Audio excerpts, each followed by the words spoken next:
وقضى ربك ألا تعبدوا إلا إياه وبالوالدين إحسانا إما يبلغن عندك الكبر أحدهما أو كلاهما فلا تقل لهما أف ولا تنهرهما وقل لهما قولا كريما আল্লাহ রাব্বুল আলামিন বলেন ওয়াকাদা হে পৃথিবীর মানুষ ওয়াকাদা বিধান দিয়েছি আমি আল্লাহ বিধান দিয়েছেন কে আওয়াজ দিয়ে বলতে হবে বিধান দিয়েছেন কে হুকুম চলবে কার আল্লাহ বলে ওয়াকাদা রাব্বুকা আল্লা তা'বুদু ইল্লা ইয়াহু ওয়া বিল ওয়ালিদাইনি ইহসানা আল্লাহ রাব্বুল আলামিন বলেন ওয়াকাদা হে পৃথিবীর মানুষ বিধান দিয়েছি আমি আল্লাহ আল্লাহ তা'বুদু ইল্লা ইয়াহু অতএব হুকুম চলবে আমি আল্লাহর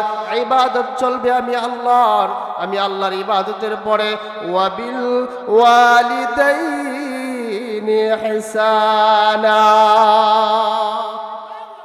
আল্লাহ বলে আমি আল্লাহর হুকুমের পরে আমি আল্লাহর হুকুম পালন করে সবচেয়ে বড় হক হলো মাতা পিতার হক তোমরা তোমাদের মা বাবার সাথে সৎ ব্যবহার করবে আল্লাহ রাব্বুল আলামিন তার হুকুমের পাশাপাশি মা বাবার কথা এনে এটাই বুঝাইতে চেয়েছেন ও দুনিয়ার মানুষ আমি আল্লাহ তোমাকে সৃষ্টি করেছি গর্ভধারণ তোমাকে আমি আল্লাহ করি নাই আমি আল্লাহ তোমাকে সৃষ্টি করেছি কিন্তু খাবার দাবার তোমার বাবা কষ্ট করে সম্পদ উপার্জন করেছে আমি আল্লাহ সৃষ্টি করেছি তোমাকে লালন পালনের দায়িত্ব তোমার মা নিয়েছে কথা ঠিক কিনা বলে এজন্য আল্লাহ তাআলার হুকুমের পাশাপাশি মা বাবার কথা এনে আল্লাহ এটাই বুঝাইতে চেয়েছেন ও দুনিয়ার মানুষ আমি আল্লাহর হুকুম মানা যেমন ফরজ তোমার মা বাবার কথা মানাও তেমন ফরজ ঠিক কিনা বলে কিন্তু আজকে আমাদের সমাজে অনেক যুবক এমন আছে ওই যুবক প্রেম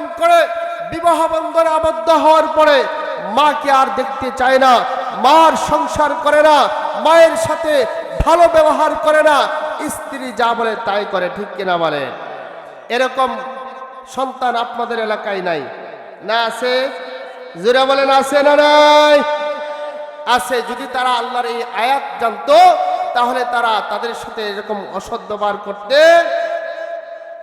মুসলমান ভাইরা আমার গভীর মনোযোগ আল্লাহর পয়গম্বরের সাহাবী প্রশ্ন করলেন মাল আবারু ইয়া রাসূলুল্লাহ ওগো আল্লাহর পয়গম্বর আপনার আলোচনায় বুঝতে পারলাম মা বাবা দুজন ইম্পর্টেন্ট লোক দুজনের হক আদায় করতে হবে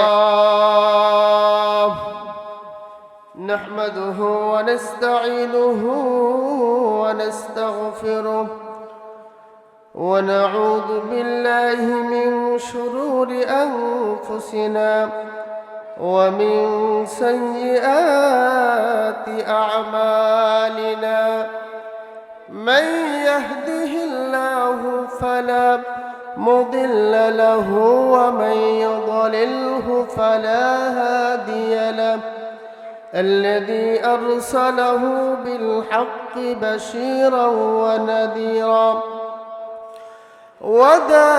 وداعيا إلى الله بإذنه وسراجا وقمرا منيرا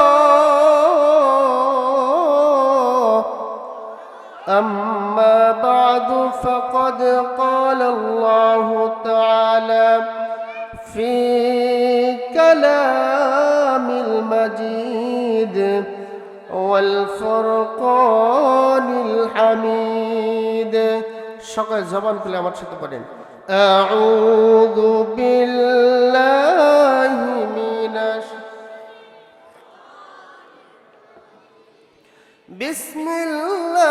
বিসমিল্লাহির রহমানির রহিম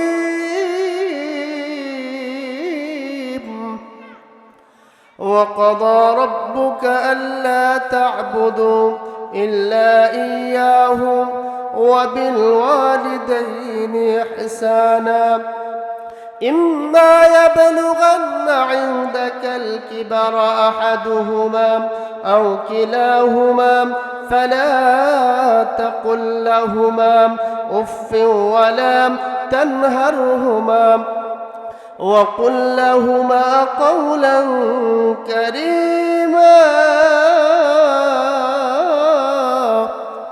وقال النبي صلى الله عليه وسلم الجنة تحت أقدام الأمهات أو كما قال عليه الصلاة والسلام وقال تعالى في شان حبيبه إن الله وملائكته يصلون على النبي يا أيها الذين آمنوا صلوا عليه وسلموا تسليما সকলে নামাজের মধ্যে যে দরুদ পড়ে উচ্চ আওয়াজে বলিষ্ঠ কণ্ঠে নবীর প্রতি ভালোবাসা রেখে আমরা সকলে উচ্চ আওয়াজে পড়তে পারবো তো ইনশাআল্লাহ সকলে বলেন আল্লাহুম্মা সাল্লি আলা মুহাম্মাদিন ওয়া আলা كما صليت على إبراهيم وعلى آل إبراهيم إنك حميد مجيد اللهم بارك على محمد وعلى آل محمد كما باركت على إبراهيم وعلى آل إبراهيم إنك حميد مجيد بلغ العلا بكماله كشف الدجى بجماله حسنت جميع خصاله جرى توحید کی امانت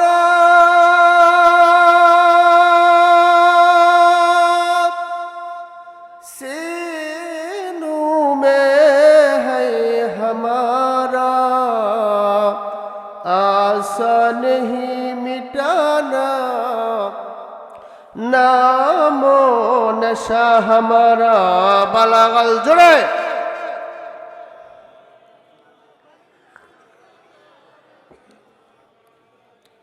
حسنت جميع خصاله صلوا আলহামদুলিল্লাহ উপস্থিত আছেন মধ্যপুয়া ভাগ রামেরকান্দি মোরের বাজার দারুস সালাম আদর্শ নুরানি ও হাফিজিয়া মাদ্রাসার উদ্যোগে আজকের ইসলামী মহাসম্মেলনের শ্রদ্ধাভাজন সভাপতি ও সহসভাপতি সহ আমন্ত্রিত উলামায়ে কেরাম আমার সামনে উপবিষ্ট আছেন প্রত্যন্ত অঞ্চল থেকে প্রত্যন্ত জায়গা থেকে আল্লাহ তাআলার আশিকিন মুহিব্বিন মুরব্বিয়ান আওয়াম সমবয়স্ক ভাইরা স্নেহের কচি কাছাড়া পর্দার আড়াল থেকে শুনছেন পর্দানিশীন মা ও ভগ্নীগণ সর্বপ্রথম মহান প্রতিপালকের দরবারে হৃদয়ের মণিকুটা থেকে সমস্ত ভালোবাসা উজাড় করে আকাশ বাতাস ভারী করে সকলে কালিমাতুর শুকর আদায় করছি সকলে বলছি আলহামদুলিল্লাহ হয় নাই আরো জোরে বলেন আলহামদুলিল্লাহ বান্দা যখন শুকরিয়া আদায় করে তখন আল্লাহ তাআলা বড় খুশি হয়ে যায় ঠিক কিনা বলেন একটা সন্তান বাবাকে যখন বাবা বলে ডাক দেয় বাবার মন যতটুকু সন্তুষ্ট না হয় আল্লাহ তাআলার কোনো বান্দা যখন শুকরিয়া আদায় করে আল্লাহ তাআলা এর চেয়ে কোটি কোটি বেশি খুশি হয়ে যায় সেজন্য শুকরিয়া আদায় করব কার হুকুম চলবে কার আসমান কার জোরে বলতে হবে আসমান কার জমিন কার হুকুম চলবে কার আল্লাহ মোহতারাম হাজরিন আমি যে আয়াত তিলাওয়াত করেছি এই আয়াতকে সামনে রেখে ছোট একটি হাদিস শরীফ তিলাওয়াত করেছি ওই হাদিসকে সামনে রেখে কয়েকটি কথা বলার প্রয়াস চালাবো মা তৌফিক ইল্লা বিল্লাহ সম্মানিত হাজরিন আমি ভূমিকায় সময় নষ্ট করব না আমি সরাসরি আলোচনার ভিতরে ঢুকে যাব আল্লাহ তাআলা আমাদেরকে পৃথিবীতে প্রেরণ করেছেন এমনিতে না উদ্দেশ্য দিয়া কথা বলেন ওয়াজ সারা রাত্রি শুনলেও ফায়দা হবে না যদি আমলের নিয়তে না আসি আর আমলের নিয়তে ওয়াজ না শুনি, ঠিক কিনা বলেন? তাহলে কিছু নিয়ে যান। তো আল্লাহ তাআলা একটা উদ্দেশ্য দিয়ে পাঠাইছেন, ঠিক কিনা বলেন? সে উদ্দেশ্য কি? আল্লাহ বলেন, ওয়ামা খালাকাতুল জিন্না ওয়াল ইনসা ইল্লা লিয়াবুদুন।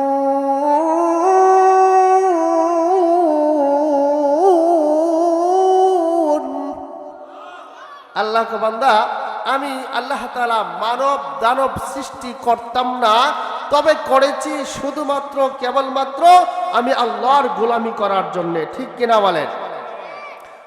এখানে আলোচনা যদি আমি টানি, বিশাল লম্বা আলোচনা টানা যাবে, আলোচনা টানবো না। তবে আল্লাহ তাআলা একটা উদ্দেশ্য দিয়ে প্রেরণ করেছেন। আল্লাহ তাআলা আমাদের কি কোনো অযথা সৃষ্টি করেন? আল্লাহ বলেন, আফাহাসিবতুম আন্নামা খালাকনাকুম আবাসা ওয়া আন্নাকুম ইলাইনা লা তুরজাউন।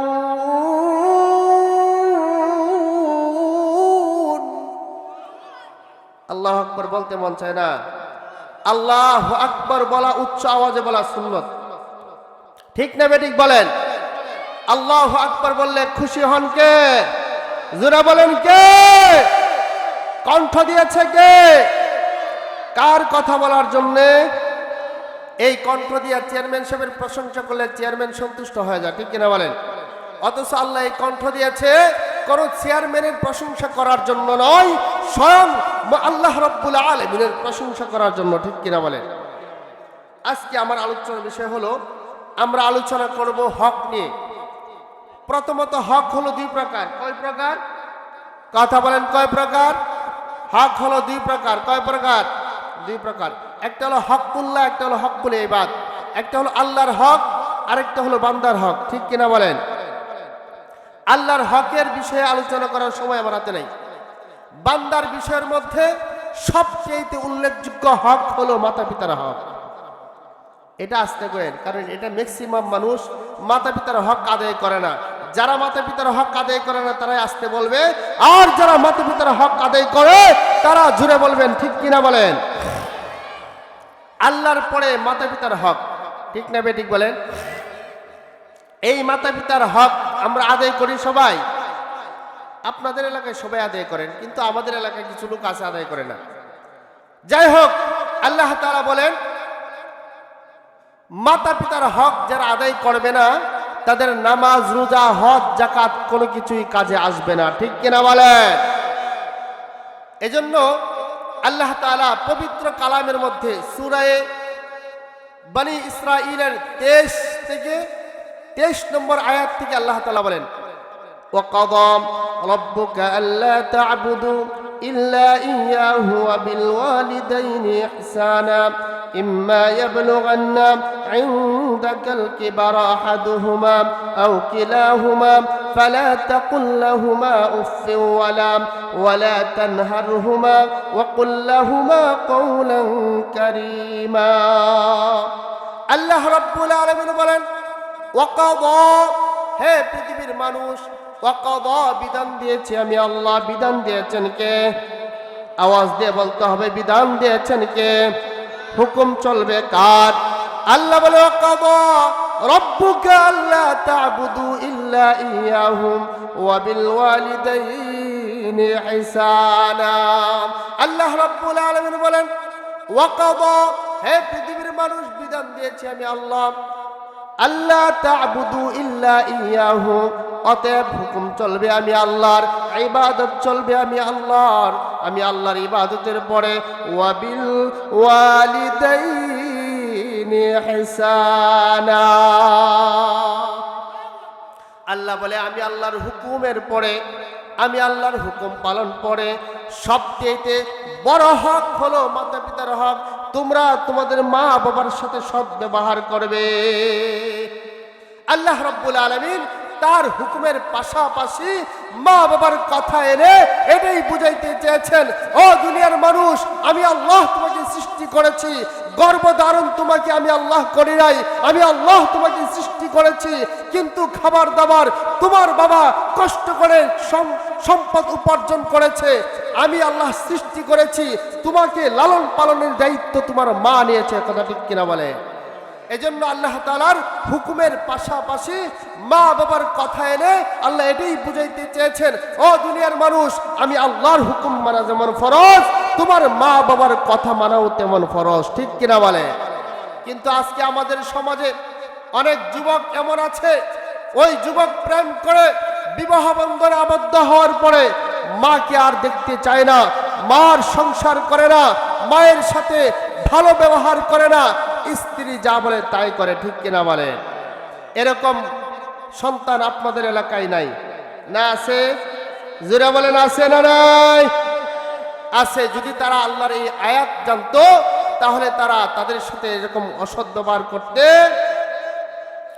মুসলমান ভাইরা আমার গভীর মনোযোগ, আল্লাহর পয়গম্বরের সাহাবী প্রশ্ন করলেন, মাল আবারু ইয়া রাসূলুল্লাহ, ওগো আল্লাহর পয়গম্বর, আপনার আলোচনায় বুঝতে পারলাম মা বাবা দুজন ইম্পর্টেন্ট লোক, দুজনের হক আদায় করতে হবে। তবে ইয়া রাসূলুল্লাহ, ইয়া হাবিবাল্লাহ, আপনার কাছে জানতে চাই, একই কাজে যদি মা আর বাবা ডাক দেয়, কার কাছে সাড়া দিব? আল্লাহর পয়গম্বর বলেন, আয় সাহাবী শুনো। আল্লাহর পয়গম্বর সাহাবী প্রশ্ন করলেন, ইয়া রাসূলুল্লাহ, ইয়া হাবিবাল্লাহ, আপনার বয়ানের মধ্যে বুঝতে পেরেছি, আপনার আলোচনায় বুঝতে পেরেছি মা বাবার সাথে ভালো ব্যবহার করতে হবে। তবে ইয়া রাসূলুল্লাহ, ইয়া হাবিবাল্লাহ, আপনার কাছে জানতে চাই, একই কাজে যদি মা ডাকে আবার বাবা ডাকে, কার কাজে সাড়া দিব, কার ডাকে সাড়া দিব?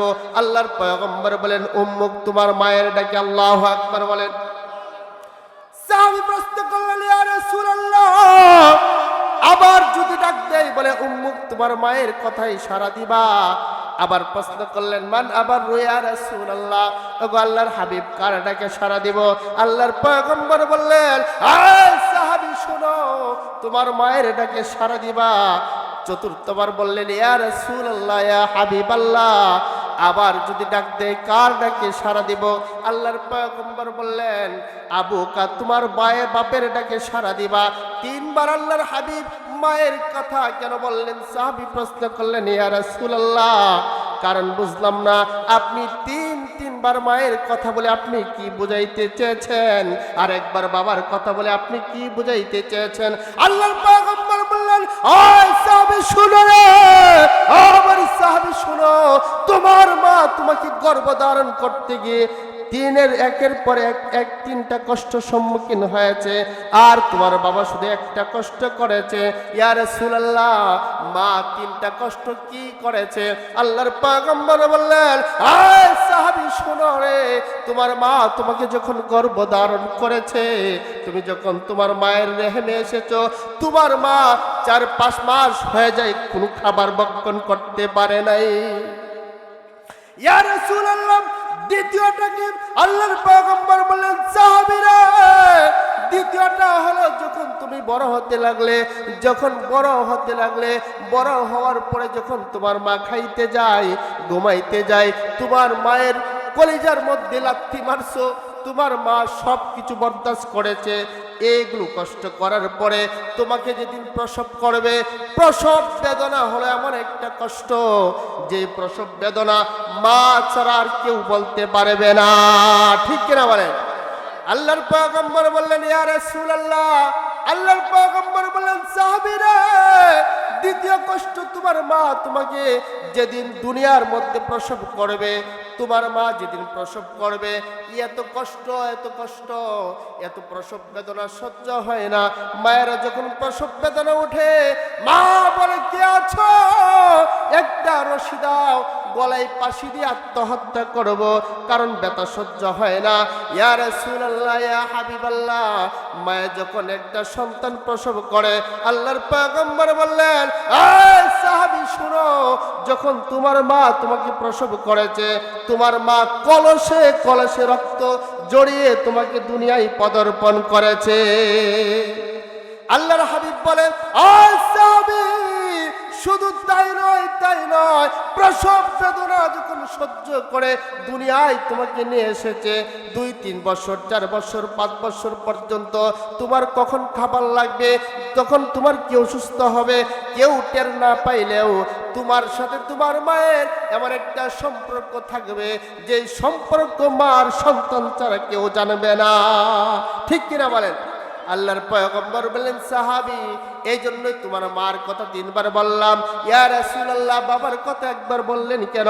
আল্লাহর পয়গম্বর বললেন, ও সাহাবী শুনো, তোমার বাবা শুধু তোমাকে সারাদিন কাজ করে টাকা দিয়ে খাবার সংগ্রহ করেছে, আর খাবার খেয়ে তুমি বড় হয়েছো, এতটুকু তোমার বাবা করার কারণে তোমার বাবার কথা একবার উচ্চারণ করেছি। অতএব একই কাজের ব্যাপারে যদি মা এবং বাবা ডাকে, তাহলে মায়ের ডাকে সাড়া দিতে হবে। কে বলছেন? আল্লাহর পয়গম্বরের হাদিসের কথা। ঠিক কিনা বলেন? দ্বিতীয় কথা হলো, আল্লাহর পয়গম্বর বললেন, আল জান্নাতু তাহতা আকদামিল উম্মাহাত।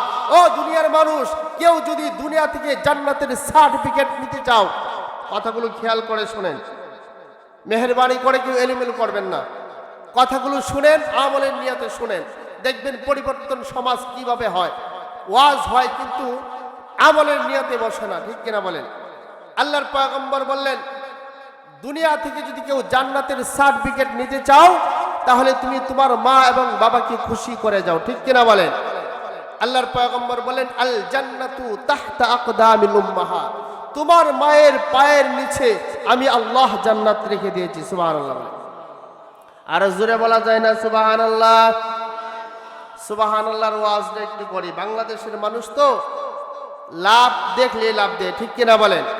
আল্লাহর পয়গম্বর বললেন, বুখারী শরীফের হাদিস, সুবহানাল্লাহ ওয়াল হামদুলিল্লাহ তামলাউল মিজান আও তামলাউ মা বাইনাস সামাওয়াতি ওয়াল আরদি। আল্লাহর পয়গম্বর বললেন, ও সাহাবীরা শুনো, সুবহানাল্লাহ ওয়াল হামদুলিল্লাহ তামলাউল মিজান।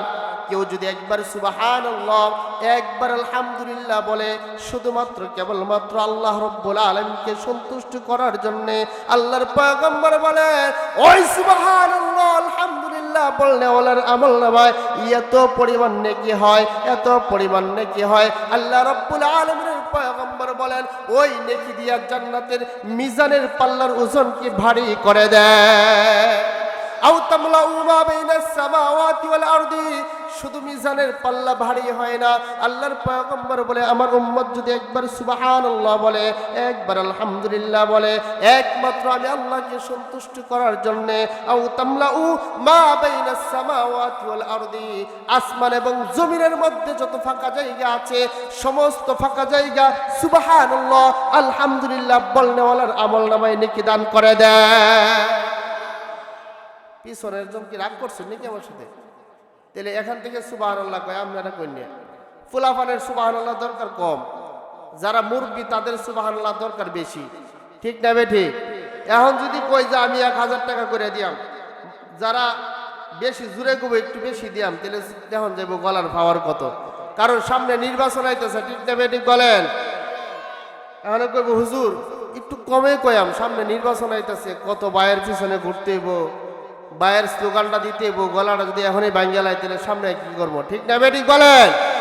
মানুষ এমন, আল্লাহ তাআলা কণ্ঠ দিয়েছে, কণ্ঠ আল্লাহর ক্ষেত্রে ব্যয় করে না। অতএব কণ্ঠ দিয়েছেন আল্লাহ, কণ্ঠ ব্যয় হবে কার ক্ষেত্রে? ঠিক না বেঠিক বলেন? তো বলতেছিলাম, আল্লাহ তাআলা বলে আল জান্নাতু, আল্লাহর পয়গম্বর বলেন, আল জান্নাতু তাহতা আকদামিল উম্মাহাত। তোমার মাকে যদি সন্তুষ্ট করো, দুনিয়াতেই তোমার জান্নাত। সুবহানাল্লাহ বলেন। আল্লাহর পয়গম্বর বললেন, রিদা রাব্বি ফি রিদাল ওয়ালিদাইন ওয়া সাখাতু রাব্বি ফি সাখাতিল ওয়ালিদাইন। আল্লাহর পয়গম্বর বললেন, ও আমার সাহাবীরা শোনো, রিদা রব্বি ফি রিদাল ওয়ালিদাইন, যদি তোমার মা বাবা তোমাকে সন্তুষ্ট করো, মা বাবা যদি তোমার প্রতি সন্তুষ্ট হয় আমি আল্লাহ সন্তুষ্ট হব, মা যদি তোমার প্রতি অসন্তুষ্ট হয় আমি আল্লাহ তোমার প্রতি অসন্তুষ্ট হয়ে যাব। নাউজুবিল্লাহ বলে। এজন্য সর্বোচ্চ আমল হলো মা যদি কারো প্রতি সন্তুষ্ট থাকে, কসম করে বলছি, কসম করে বলছি, বাবা যদি কারো প্রতি সন্তুষ্ট থাকে, নামাজ যদি কম থাকে, নেক আমল যদিও কম থাকে, কিয়ামতের ময়দানে মা বাবার খেদমতের কারণে, মার সন্তুষ্টির কারণে আল্লাহর জান্নাতের ফয়সালা হয়ে যাবে। ঠিক কিনা বলে? এজন্য মা বাবার খেদমত কইরা, আরে আমাদের জামানায় অনেক ঘটনা এরকম পাওয়া যায়, আরে যারা মা বাবার খেদমত কইরা জগৎ বিখ্যাত ওলি হয়ে গেছে। আজকে বাবার পিছনে ঘোরার দরকার নাই, আরে তোমার সবচেয়ে বড় পীর হলো তোমার মা এবং বাবা। হাদিসের মধ্যে এমন কিছু পাই নাই যে পীরের কাছে গেলে গুনাহ মাফ হবে, পীরকে খাওয়াইলে গুনাহ মাফ হবে, বরং হাদিসে এটা পেয়েছি আল জান্নাতু তাহতা আকদামিল উম্মাহাত, মায়ের পায়ের নিচে জান্নাত আল্লাহ তাআলা রাইখা দিয়েছে। ও মুসলমান, হয়তো আমরা সিস্টেম জানি না বিধায় আমরা আমল করতে পারি না। তোমার মাকে সন্তুষ্ট করো, দুনিয়াও ধনী আখিরাতেও ধনী। ঠিক কিনা বলে? বাইজিদ বুস্তামি রহমাতুল্লাহি আলাইহি, ছোট মানুষ, ছোট মানুষ কি বুঝবে বাবার খেদমত, আবার কি বুঝবে মায়ের খেদমত? এই বাচ্চারা ডিস্টার্ব করতেছে কে? এই কি বুঝবে বাবার খেদমত, কি বুঝবে মায়ের খেদমত? মা অসুস্থ হয়ে গেছে, বাইজিদ বুস্তামি মায়ের শিয়র বসে বসে কান্দে, হায় আল্লাহ আমার মা বাবাও তো নাই, মা আছে অসুস্থ হয়ে গেছে, আমি বাইজিদকে কে দেখবে? বাইজিদ আছে তার চিন্তা নিয়ে, আর মা আছে বাইজিদের টেনশন নিয়ে। ঠিক কিনা বলে? মুসলমান ভাইরা আমার গভীর মনোযোগ, বাইজিদ রহমাতুল্লাহি আলাইহি আম্মা অসুস্থ, মা বলতেছে বাবা বাইজিদ তুমি ছাড়া তো আমার আর কেউ নাই রে বাবা। বলে জি মা, তোমার ছাড়াও তো আমার আর কেউ নাই, তুমি তো আমার সবকিছু। এবার বলতেছে বাবা বাইজিদ আমি মা ভীষণ অসুস্থ হয়ে গেছি, আমার একটু পানির প্রয়োজন, পানি খেতে মন চাই, পানি তৃষ্ণা লাগছে, পারবানে একটু পানি দিতে? এবার বাইজিদ বুস্তামি রহমাতুল্লাহি আলাইহি মায়ের আশা পূরণ করার জন্য, মাকে একটু পানি পান করানোর জন্য গ্লাস হাতে নিয়ে দৌড় দিয়েছে টিউবওয়েলের কাছে, গিয়া দেখে টিউবওয়েলে পানি নাই। এবার কলসের কাছে গেছে, দেখে কলসির মধ্যেও পানি নাই। এবার বাইজিদ বুস্তামি রহমাতুল্লাহি আলাইহি এবার কুয়ার কাছে গেছে, গিয়া দেখে কুয়ার মধ্যেও পানি নাই। এবার বাইজিদ বুস্তামি রহমাতুল্লাহি আলাইহি আমাদের সমাজের সন্তান হলে কি করত? আয়েশা বলতো মা কলের কাছে গেলাম পানি পাইলাম না, কুয়ার কাছে গেলাম পানি পাইলাম না, কলসেও দেখলাম পানি নাই, পানি তো পাইলাম না মা। মা এবার পানি তৃষ্ণার কারণে কষ্ট পাইতো। এবার বাইজিদ আর এই কথা বলে নাই। বাইজিদ রহমাতুল্লাহি আলাইহি ছোট মানুষ, 7-8 বছর বয়স, সে কি বুঝে মায়ের কথা? এবার বাইজিদ চোখের পানি জড়াইয়া আল্লাহকে ডাক দিয়ে বলে আল্লাহ, ও আমার আল্লাহ, আমি বাইজিদ আমার মা ছাড়া আমার আর কেউ নাই, আমার মা যদি এই মুহূর্তে মারা যায় আমি তো এতিম হয়ে যাব। এবার বাইজিদ বুস্তামি রহমাতুল্লাহি আলাইহি গাছটা হাতে নিয়ে হাঁটি হাঁটি পা পা করে পাহাড়ে চলে গেছে, নির্জনে নিভৃতে, যেখানে একটু পানি পাওয়া যাবে। মাকে একটু পানি পান করাইতে পারলেও তো মার কলিজার শীতল হয়ে যাবে, মা সন্তুষ্ট হয়ে যাবে। বাইজিদ বুস্তামি রহমাতুল্লাহি আলাইহি গ্লাসটা হাতে নিয়ে কনকনে শীতের মধ্যে, ভোর অন্ধকারের মধ্যে এবার চলে গেছে পাহাড়ের ঝর্ণার মধ্যে। বাইজিদ বুস্তামি রহমাতুল্লাহি আলাইহি বাইজিদ বুস্তামি হাঁটি হাঁটি পা পা করে পাহাড়ের ঝর্ণা থেকে অল্প পানি নিয়ে আসতে বেশ সময় নষ্ট হয়ে গেছে, কয়েক ঘন্টা অতিবাহিত হয়ে গেছে। এবার মা পানি তৃষ্ণার কারণে ঘুমায় গেছে, ঘুম এসে গেছে, মা ঘুমায় গেছে। মার আর খেয়াল নাই, ভীষণ অসুস্থর কারণে মার খেয়াল করতে পারে নাই। এবার বাইজিদ বুস্তামি রহমাতুল্লাহি আলাইহি পানি নিয়ে আসতে আসতে কাঁপতেছে, শীতের মধ্যে কাঁপতে কাঁপতে মায়ের কাছে আইসা দেখে মা ঘুমায় গেছে।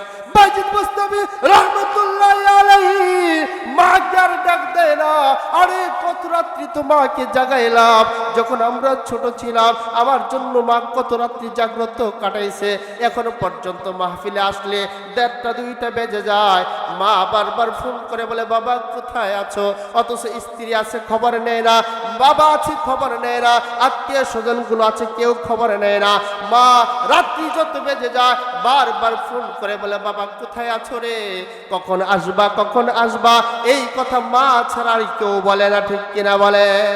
বাইজিদ বুস্তামি রহমাতুল্লাহি আলাইহি আয়েশা দাঁড়িয়ে আছে, মাকে ডাক দেয় না, মার কষ্ট হবে, মাকে ডাক দেয় না, দাঁড়িয়ে আছে।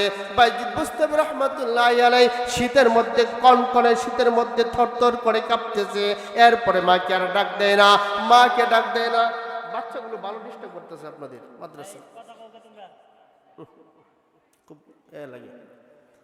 এবার বাইজিদ বুস্তামি রহমাতুল্লাহি আলাইহি মাকে ডাক দেয় না, হঠাৎ করে মা ঘুমাইতে ঘুমাইতে যখন ফজরের আজানের সময় হয়ে গেছে, এবার মুয়াজ্জিন যখন আসসালাতু খায়রুম মিনান নাওম মায়ের কর্ণকুহরে এসে পড়ছে, মা হঠাৎ করে জাগ্রত হয়ে গেছে। মা জাগ্রত হয়ে দেখে বাইজিদ থরথর করে কাঁপতেছে, মা একটা চিৎকার মারছে আর বাইজিদকে জড়ায় দইরা বলতেছে বাবা বাইজিদ রে, পানি তো আনতে বলছিলাম, রাত্রের সুরবাগে আনার জন্য বলছিলাম। এবার বাইজিদ বলে মা পানি পাই নাই, পাহাড় থেকে পানি নিয়ে আসতে একটু লেট হয়েছে, আইসা দেখি ঘুমায় গেছে আর ডাক দেয় নাই।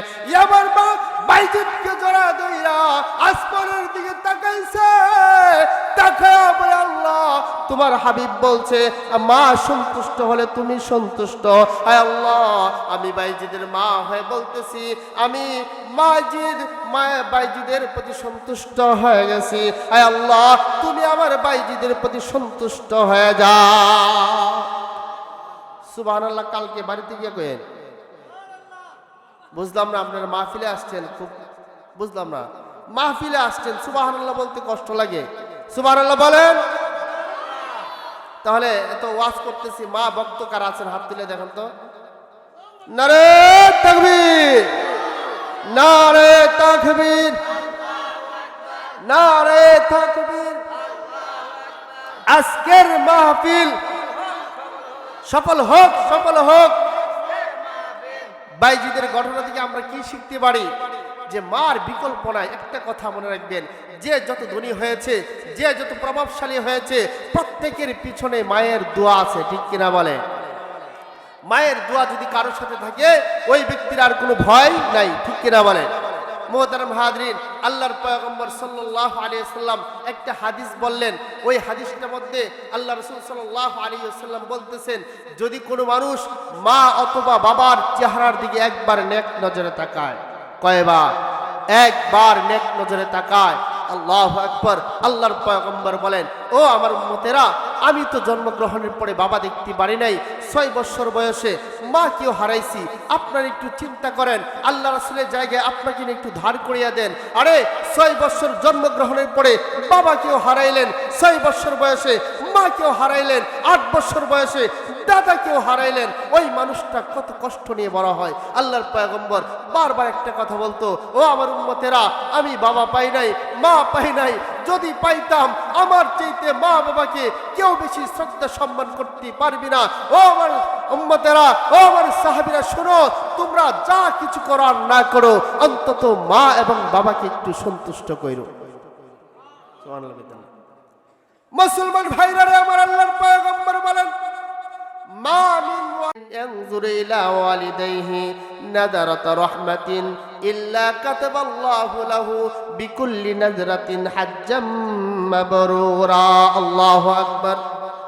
আল্লাহর পয়গম্বর বলেন, ও সাহাবীরা শোনো, মা মিন ওয়ালাদিন বারিন ইয়ানজুরু ইলা ওয়ালিদাইহি নাদারাত রাহমাতিন ইল্লা কাতাবাল্লাহু লাহু বিকুল্লি নাজরাতিন হাজ্জাম মাবরুরা।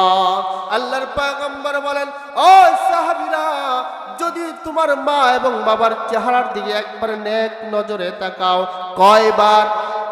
জোরে বলেন, কয়বার?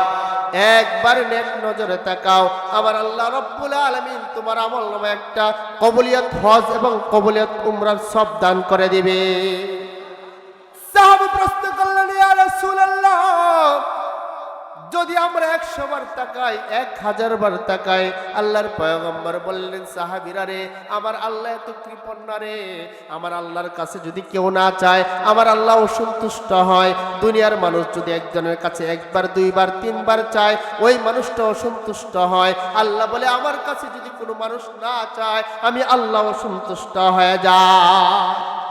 আল্লাহর পয়গম্বর বললেন, সাহাবীরা 100 বার কেন, যদি 1000 বার যদি মা এবং বাবার দিকে নেক নজরে তাকাও, 100টা হজ 100টা কবুলিয়ত উমরার সব তোমার আমল নামায় লেখা হয়ে যাবে।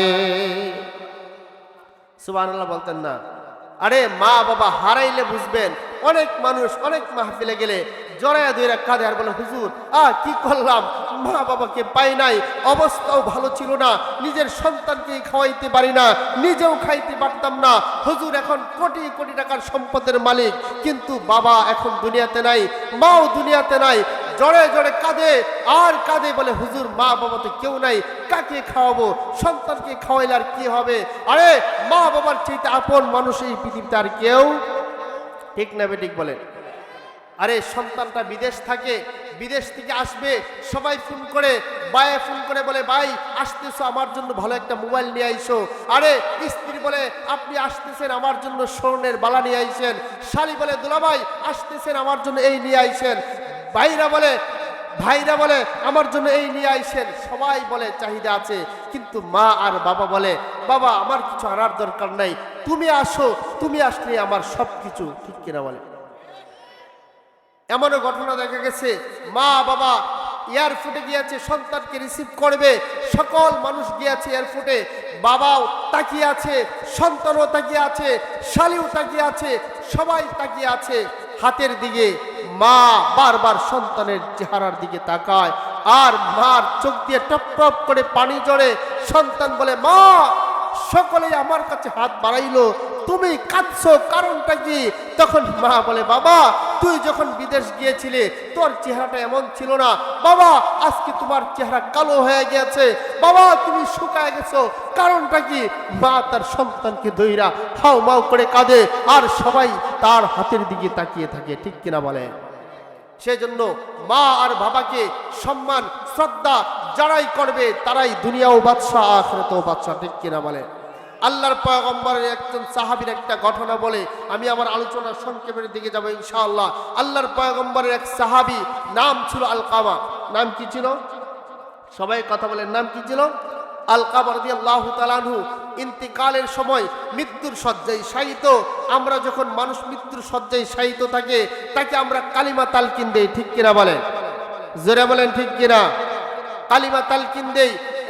আলকামার মৃত্যুর শয্যায় শায়িত, তার স্ত্রী বারবার কালিমা তালকিন দিচ্ছেন আর বলছেন, প্রাণের স্বামী আপনি বলেন লা ইলাহা ইল্লাল্লাহু মুহাম্মাদুর রাসূলুল্লাহ।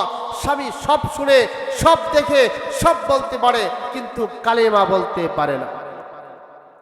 মুসলমান ভাইরা আমার, আল্লাহর পয়গম্বরের সাহাবী হযরত আলকামা রাদিয়াল্লাহু তাআলা আনহু মৃত্যুর শয্যায় শায়িত। এমন সময় তার স্ত্রী বারবার গিয়ে বলে, হে প্রাণের স্বামী আপনি একটু কালিমাটা পড়ে নেন, একটু কালিমা পড়েন। আলকামা বলে, হে প্রাণের স্ত্রী আমি সব কিছু বলতে পারি, সব কিছু পারি, কিন্তু যখন কালিমা উচ্চারণ করতে যায় আমার জবান দিয়ে কালিমা আসে না। এই কথার সংবাদ হযরত আলকামা রাদিয়াল্লাহু তাআলা আনহুর স্ত্রী আল্লাহর পয়গম্বরের কাছে সংবাদ পাঠাইলেন, ইয়া রাসূলুল্লাহ, ইয়া হাবিবাল্লাহ, ও আল্লাহর পয়গম্বর গো, আপনার প্রাণপ্রিয় সাহাবী আলকামা মৃত্যুর শয্যায় শায়িত, কিন্তু আফসোসের বিষয় হলো, দুঃখের বিষয় হলো সে কালিমা তালকিন করতে পারে না, কালিমা উচ্চারণ করতে পারে না। আল্লাহর পয়গম্বর সাল্লাল্লাহু আলাইহি ওয়াসাল্লামের কাছে হযরত আবু বকর ছিলেন, হযরত বেলাল হাফসি রাদিয়াল্লাহু তাআলা আনহু ছিলেন, হযরতে অনেক সাহাবীরা আল্লাহর পয়গম্বরের কাছে ছিল। আল্লাহর পয়গম্বর ডাক দিয়ে বলে, বেলাল ঘটনা একটু তদন্ত করে আসো, গিয়া দেখো আমার আলকামার কি অবস্থা। হযরত বেলাল হাফসি রাদিয়াল্লাহু তাআলা আনহু চলে গেছে আলকামা রাদিয়াল্লাহু তাআলা আনহুর পাশে বসে বারবার কালিমা তালকিন দেওয়ার চেষ্টা করতেছেন, কিন্তু আলকামার জবান দিয়ে কালিমা উচ্চারণ হয় না, কালিমা বের হয় না। আল্লাহর পয়গম্বরের সাহাবী কান্দে, হযরতে আলকামা চোখ দিয়ে টপ টপ করে পানি ঝরতেছে। হযরতে বিলাল হাফসি বলে, আলকামা কান্দো কেন কালিমা পড়তে পারো না? হযরতে আলকামা বলে, ও পয়গম্বরের সাহাবী হযরতে বিলাল হাফসি, আল্লাহর পয়গম্বরের কাছে আমার ঘটনাগুলো একটু গিয়া বলো। আমি কালিমা পড়তে পারি না, সব কিছুই পড়তে পারি, সব কিছু বলতে পারি, কিন্তু কালিমা উচ্চারণ করতে পারি না। এবার সাহাবী চলে গেল আল্লাহর পয়গম্বরের কাছে, ডাক দিয়ে বলেন, ইয়া রাসূলুল্লাহ, ইয়া হাবিবাল্লাহ, ওগো আল্লাহর পয়গম্বর গো, আপনার সাহাবী আলকামা সব পড়তে পারে, সব শুনতে পারে, কিন্তু কালিমা তালকিন দিতে পারে না, কালিমা উচ্চারণ করতে পারে না। আল্লাহর পয়গম্বর বললেন, আমার সাহাবী বিলাল, দেখো আলকামার আব্বা আম্মা কেউ বেঁচে আছে কিনা।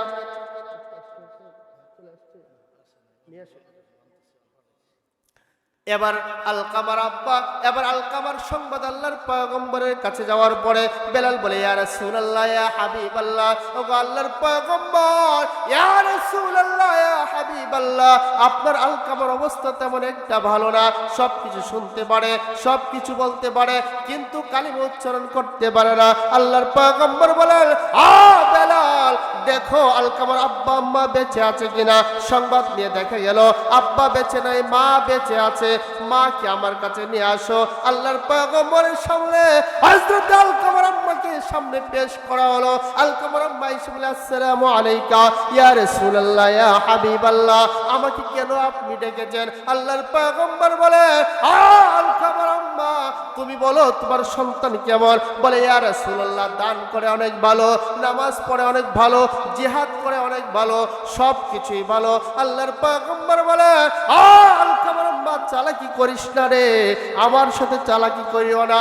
বলো তোমার সন্তান তোমার সাথে কেমন ব্যবহার করতো। এমন কথা বলার পরে মায়ের চোখ দিয়ে পানি ঝরতেছে। আল্লাহর পয়গম্বর বললেন, হে আলকামার আম্মা, কাইদো না, ঘটনা খুলে বলো। এমন সময় আলকামার আম্মা বলে, ইয়া রাসূলুল্লাহ, ইয়া হাবিবাল্লাহ, ওগো আল্লাহর পয়গম্বর গো, দুঃখের কথা বলবো কেমনে? আমার সন্তান সব দিক দিয়ে ভালো, নামাজ পড়ে ভালো, দান সদকা করে ভালো, কিন্তু ইয়া রাসূলুল্লাহ, ইয়া হাবিবাল্লাহ, আমার কথার চাইতে তার স্ত্রীর কথাকে সে প্রাধান্য দিত। নাউজুবিল্লাহ বলে। আল্লাহর পয়গম্বর বললেন, সাখাত উম্মিহি হাজাবা লিসানাহু আন শাহাদাতি আল্লাহ ইলাহা ইল্লাল্লাহ। হে বেলাল, এই কারণে তার জবান দিয়ে কালিমা উচ্চারণ হয় না, কারণ তার মা তার প্রতি অসন্তুষ্ট। হে পয়গম্বরের সাহাবী, যতক্ষণ পর্যন্ত না আলকামার আম্মা তার প্রতি সন্তুষ্ট হইবে না, ততক্ষণ পর্যন্ত আলকামার জবান দিয়ে কালিমা শাহাদাত উচ্চারণ হবে না।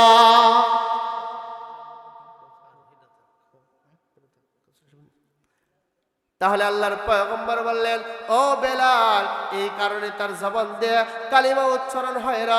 এমন সময় আল্লাহর পয়গম্বর বলে, আলকামার আম্মা, এখন কি করবা বলো? তোমার সন্তানকে তুমি মাফ করে দাও। বলে, ইয়া রাসূলুল্লাহ, মাফ করা সম্ভব না। আল্লাহর পয়গম্বর বলে, সাহাবীরা শোনো, তোমরা শুকনা লাকড়ি জমা করো, অনেকগুলো লাকড়ি জমা করো। এবার আলকামার আম্মা বলে, ইয়া রাসূলুল্লাহ, লাকড়ি দিয়ে আপনি কি করবেন? আল্লাহর পয়গম্বর বলে, আলকামার আম্মা, তোমার সন্তান আমার একজন প্রাণ প্রিয় সাহাবী, আমার সাহাবী বেঈমান হয়ে মৃত্যুবরণ করবে, আমি দয়ার নবী সহ্য করতে পারবো না, মায়ের নবী সহ্য করতে পারবো না। ও আলকামার আম্মা, তোমার আমার সাহাবী, তোমার সন্তান আমার সাহাবী, উল্লেখযোগ্য একজন সাহাবী বেঈমান হয়ে মারা যাবে, আমি নবী বরদাস্ত করতে পারবো না, দয়ার নবী বরদাস্ত করতে পারবো না। তার চাইতে ভালো তাকে পুড়ে সরকার করে দিব। তুমি মায়ের সামনে, আমার পয়গম্বরের সামনে আমি তাকে জ্বালিয়ে পুড়ে সরকার করে দেব। এমন সময় আলকামার আম্মা বলে, ইয়া রাসূলুল্লাহ, ইয়া হাবিবাল্লাহ, না না না, এমনটা আপনি করবেন না। ইয়া রাসূলুল্লাহ, ইয়া হাবিবাল্লাহ, আমার সন্তানকে অনেক কষ্ট করে লালন পালন করেছি। ওগো আল্লাহর পয়গম্বর, ইয়া রাসূলুল্লাহ, ইয়া হাবিবাল্লাহ, না না না, আমার সন্তানকে পুরায়েন না। ওগো আল্লাহর পয়গম্বর, আল্লাহকে সাক্ষী রেখে বলছি, আপনি পয়গম্বর পয়গম্বরকে সাক্ষী রেখে বলছি, আপনার সাহাবীদেরকে সাক্ষী রেখে বললাম, গো পয়গম্বর, আমি আমার সন্তান আলকামাকে মাফ করে দিলাম। সুবহানাল্লাহ কইতেন না? আওয়াজ দিয়ে বলেন সুবহানাল্লাহ। এমন সময় আল্লাহর পয়গম্বর বললেন, বেলাল, এবার গিয়ে দেখো আমার আলকামার কি অবস্থা। হযরত বেলাল হাফসি রাদিয়াল্লাহু তাআলা আনহু দৌড় দিয়েছে আলকামার বাড়িতে পৌঁছার আগে। শুনে আলকামা রাদিয়াল্লাহু তাআলা আনহু উচ্চারণ করতেছেন, আশহাদু আল্লা ইলাহা ইল্লাল্লাহু ওয়া আশহাদু আন্না মুহাম্মাদান আবদুহু ওয়া রাসূলুহু। এবার আলকামা রাদিয়াল্লাহু তাআলা আনহুর জানাজা আল্লাহর পয়গম্বর পড়াইলেন, কাফন দাফনের ব্যবস্থা করলেন। এবার রাসূল নিজেই লাশ কবরে রাখলেন। রাখার পরে আল্লাহর পয়গম্বর বলেন, ও আমার সাহাবীরা শোনো রে, যারা মা বাবাকে কষ্ট দিবা তাদের কালিমা নসিব হবে না, তারা দুনিয়াতেও সফলতা অর্জন করতে পারবে না, মৃত্যুর পরেও সফলতা অর্জন করতে পারবে না। ও আমার সাহাবীরা শোনো, তোমরা, তোমার মা, তোমার বাবা হলো তোমার জান্নাত, তোমার মা হলো তোমার জান্নাত। ও সাহাবীরা, তোমরা তোমার মা বাবাকে সন্তুষ্ট করে আল্লাহর জান্নাতের মালিক হয়ে যাও। সুবহানাল্লাহ। এই জন্য মুহতারাম, আমাদের সমাজে আরে সবচেয়ে অবহেলিত হলো মা আর বাবা। আরে যেই মা বাবা, অনেক এমন সন্তানও দেখেছি, আরে মা বাবাকে একটি কুড়ের ঘরে রেখে সে বিল্ডিং করে ঘুমায়। ও মুসলমান, এমন সন্তান যদি আপনাদের এলাকায় থাকে, ওর ঘরের মধ্যে লটকায় দিবেন, তোর জন্য আল্লাহর জান্নাত হারাম। ঠিক না বেঠিক বলেন? মা বাবাকে অসন্তুষ্ট করে কোনো ইবাদত নাই। যদিও মুফতি হয়, আমি বলবো ওই মুফতি 1 নম্বর জাহান্নামে যাবে। ঠিক কিনা বলেন? মা বাবাকে অসন্তুষ্ট করে কেউ সফলতা অর্জন করতে পারে নাই। মা বাবা কেউ অসন্তুষ্ট করে আল্লাহর জান্নাতে যাওয়া যাবে না। এমন হাজি আমরা দেখেছি, এমনও আলেম দেখেছি, আরে আলেমরা সবচেয়ে কম বেতনে চাকরি করে, এরপরেও দেখবেন মা বাবাকে তারা সন্তুষ্ট করে। ঠিক কিনা বলেন?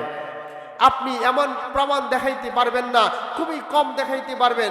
যদিও বলবেন অল্প মাদ্রাসায় পড়ছে সেও হুজুর, আমি তাকে হুজুর ধরি না। যারা হক্কানি আলেম, রব্বানি আলেম, তারা কোনোদিন মা বাবাকে কষ্ট দিতে, ঠিক কিনা বলেন? কিন্তু আমাদের মা বাবার অনেক দোষ আছে। ঠিক না বেটি? আল্লাহর পয়গম্বর এক সাহাবী হযরত উমর, নাম শুনছেন? জুড়ে বলেন।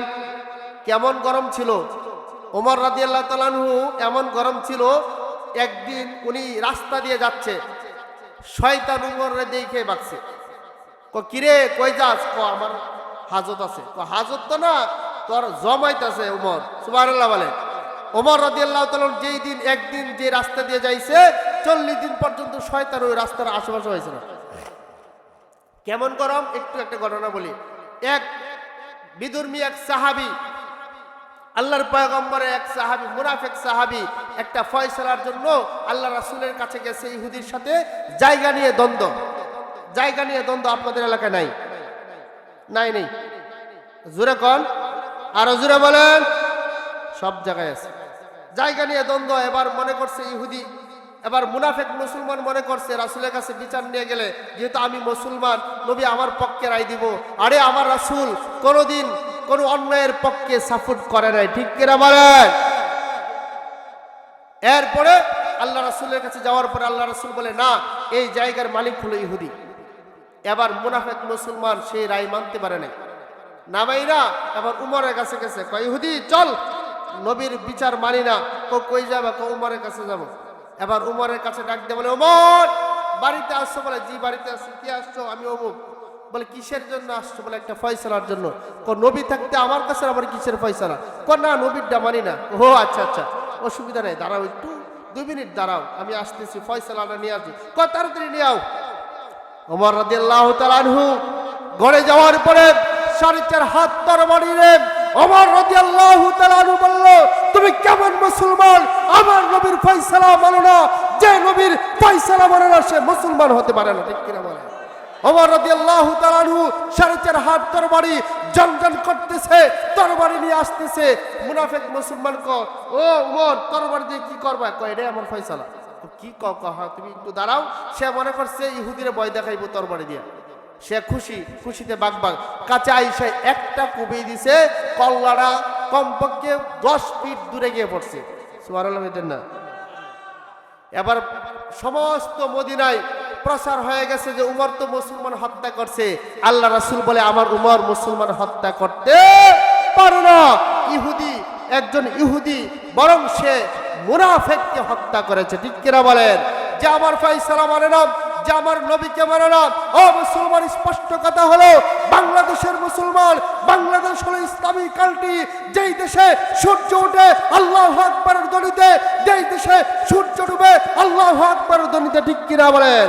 সেই দেশে যদি কোনো নাস্তিক, কোনো কুলাঙ্গার আমার নবীকে নিয়ে কথা বলে, ও মুসলমান, জীবন থাকবে কিনা দেখার বিষয় না। আমার জীবন থাকলেও সই, না থাকলেও সই। যারা আমার নবীকে গালি দিবে, যারা আমার নবীকে নিয়ে কুরুচিপূর্ণ কথা বলবে, তাদের জিহ্বা টেনে ছিঁড়ে ফেলতে হবে। ঠিক কিনা বলে? কারণ আমার রাসূল আমার চেয়ে সম্মানিত। ঠিক কিনা বলে? মোহতারাম হাজরিন, যাই হোক, আমি অনেকক্ষণ পর্যন্ত কথা বলেছি। এই যে দুইজন আসতেছে আপনাদের কাছে, একজন হলো 36 ইঞ্চি, সেও কিন্তু আমার মহাব্বতের মানুষ, আমার জুনিয়র, সিনিয়র না জুনিয়র, আমার পরে ফারেক হয়েছে। একসাথেই একই জায়গায় লেখাপড়া করেছি।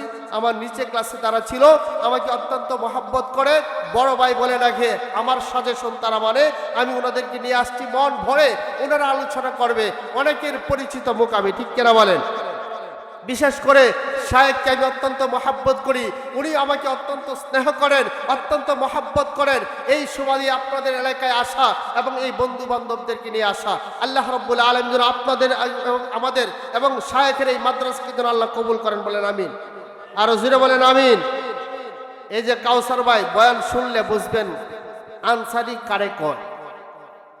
ইনশাআল্লাহ এখনই উঠবেন আমার বন্ধুবর হাফেজ মাওলানা মুফতি কাউসার আহমদ মাহমুদি সাহেব, খুশি না বেজার? আর আসতে কন। মহিলারা কইতেছে হুজুর বেড়েন না, যদি আমরা হইতাম দেখাই দিলাম বলে গলার সাউন্ড কথা নি। কই কেমন বেড়েন রে হুজুর? বারবার চিল্লাইতেছে, এরপর আওয়াজ বেরোল না। পিছনেররা বলেন খুশি না বেজার? পিছনে যারা আছেন তারা বলেন খুশি না বেজার? যাই হোক, এই পর্যায়ে আপনাদের সম্মুখে কোরআন হাদিস থেকে আলোচনা করবেন আমার অত্যন্ত কাছের মানুষ, মহাব্বতের মানুষ, স্নেহের ছোট ভাই, আমার ছোট ভাই আমি তাদেরকে বলি। এই পর্যায়ে আলোচনা করবেন সারা বাংলার আলোড়ন সৃষ্টিকারী উদীয়মান তরুণ বক্তা হযরতুল আল্লাহ হযরত মাওলানা মুফতি আবু কাউসার মাহমুদি সাহেব। আমি হযরতের সার সংক্ষেপ আলোচনা করে আপনাদের মন ভরিয়ে দেওয়ার জন্য আমি বিনীতভাবে অনুরোধ জানাচ্ছি। শেষ পর্যন্ত থাকবেন। আমাদের 36 ইঞ্চি আউট করতেছে, আসবে। ঠিক কিনা বলেন? খুশি না বেজার? আজকে খেলা হবে ইনশাআল্লাহ। ঠিক না? খেলা তো এতদিন বইলে আসছে খেলা হবে মানে খেলা ঘরে থেকে বললে মাঠে নামতে হইব। ঠিক কিনা বলেন? আলেম ওলামা মাঠে আসে না নাই? কিয়ামত পর্যন্ত থাকবে। ঠিক কিনা বলেন? যারাই বলতো খেলা হবে তারা নাই। ঠিক কিনা বলেন?